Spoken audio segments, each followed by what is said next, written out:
কই চলে আসলাম আমার আর খামারি ভাই না গৃহস্থের বাড়িতে আছে, ওনার নাম রশিদ মাঝি। উনি গরুর দাম চাইবো, আপনারা মিলাইবেন যে আসলে দাম কত চাই।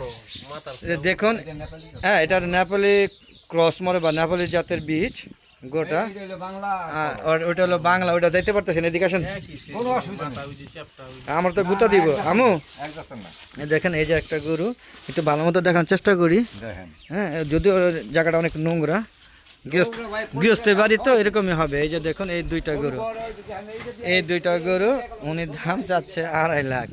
এখন আপনারা বলুন এইগুলো 2.5 লাখের গরু কিনা, যদি না হয় সেটা কমেন্ট করে জানাবেন। তো আপনারা বলুন এটা কত দাম হতে পারে। হ্যাঁ রশিদ ভাই, এটা কত দাম চাইছেন বলেন, বলেন নিশ্চিন্তে বলেন। 1,30,000 টাকা দুইটা একটা 1,30,000 টাকা চাচ্ছে। তো ওটা দাম কত? ওটা কি আর কম? ওটা 1,20,000 আর এটা 1,30,000।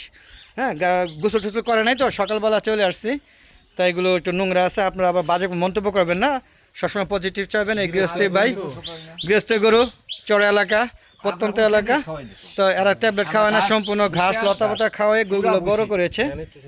তো উনি দাম চাইতেছে 1,25,000।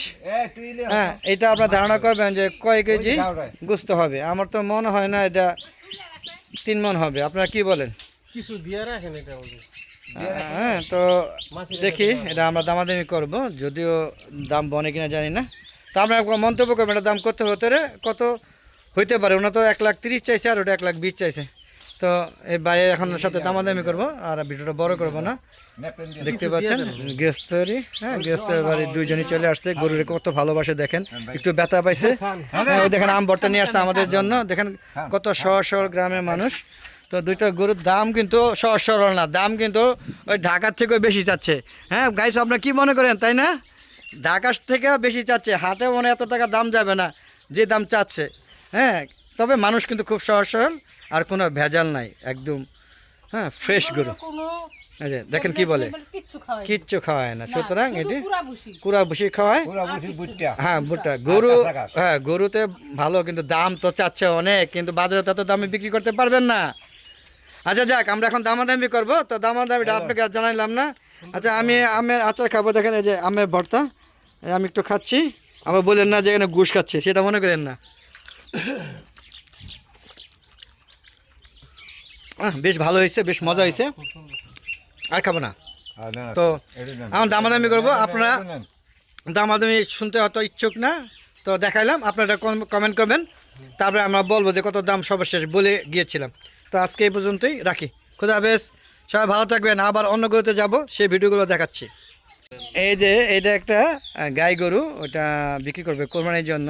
তো আপনারা মন্তব্য করবেন আসলে এটা দাম কত হতে পারে। উনারা 1 লাখ কত চাইতেছেন? 1,05,000 নাকি বইলা গেছে, দেয় নাই। আমার মনে 1,05,000 কেউ বলে নাই, ওনারা 1,05,000 চাইতেছে। তবে আপনারা মন্তব্য করবেন এটা কতটুকু যাইতে পারে। ও সকালবেলা নিয়ে যাইতো, আপনি দেন নাই। উনি ওই যে মহিলা উদ্যোক্তা, তার গাই গরুটা এটা বিক্রি করে দিবে না। 4 মণ হবে না, 4 মণ হবে না। এটা কি 4 মণ হবে? না না, 4 মণ হবে না, 4 মণ হবে না। আপনারা বলেন তো এটা কয় মণ হবে? আপনারা ভালো মতো দেখুন বন্ধুরা, কয় মণ হবে।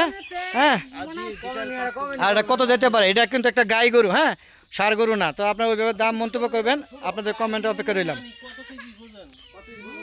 160 কেজি, 160 কেজি হলো 4 মণ। এটা 4 মণ হবে না। আচ্ছা, আপনারা বলবেন বন্ধুরা কত মণ হতে পারে, কমেন্ট করে জানাবেন। ওনারা বলতেছে এই গাই গরুটা, হ্যাঁ, 1,05,000 টাকা বলছে, ওনারা দেয় নাই, আর এটা 4 মণ। আপনারা কমেন্ট করে জানাবেন। তো বন্ধুরা চলে যাচ্ছি, আপনারা অবশ্যই কমেন্ট করবেন। হ্যাঁ, খুব দ্রুত কমেন্ট করবেন কত যেতে পারে, আর এটা কি কোরবানির জন্য উপযুক্ত কিনা সেটাও মন্তব্য করবেন। ঠিক আছে।